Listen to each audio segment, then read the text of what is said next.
can't maintain and sustain that advantage over your competitors. And it always provides, ultimately, superior value to your customers.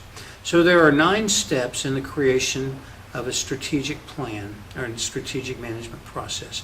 The first step is to develop a comprehensive mission and vision statement and to make sure that everybody in your organization knows what that is. The second is to honestly assess your strengths and your weaknesses, and then also to scan the environment for, this third step, is to scan the environment for the opportunities and threats that exist out there. Identify your key success factors for the industry that you're competing in. Analyze your competition and know how you stack up against them.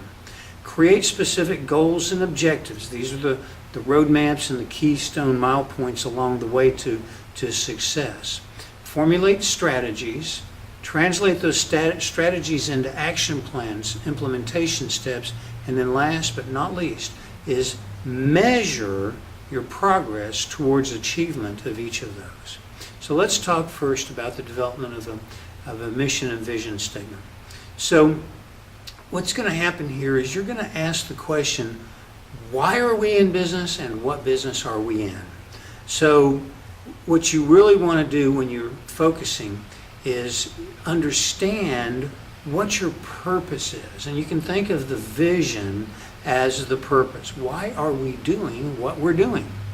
And a good example of this is Chick-fil-A.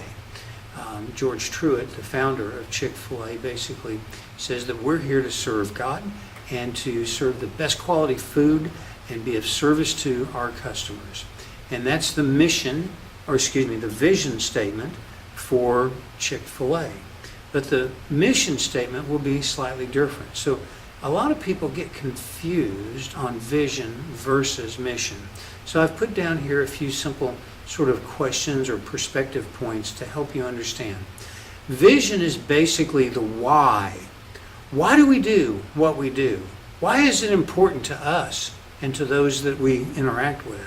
What will we be when we mature as a company? The vision statement is a little bit more specifically focused on the how and the what. So while vision is the why, mission is what business are we in? Who specifically do we serve?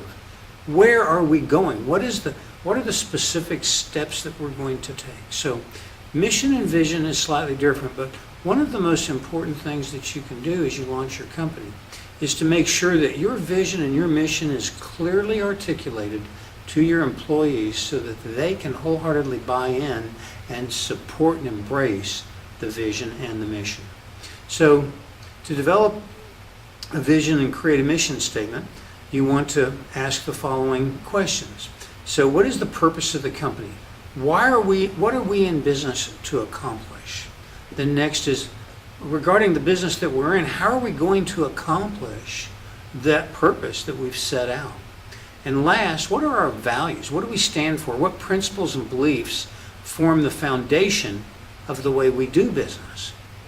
So all of that relates to the mission and vision. And if you get these things right, building the rest, this is really a foundational step towards getting your company on the right path to success.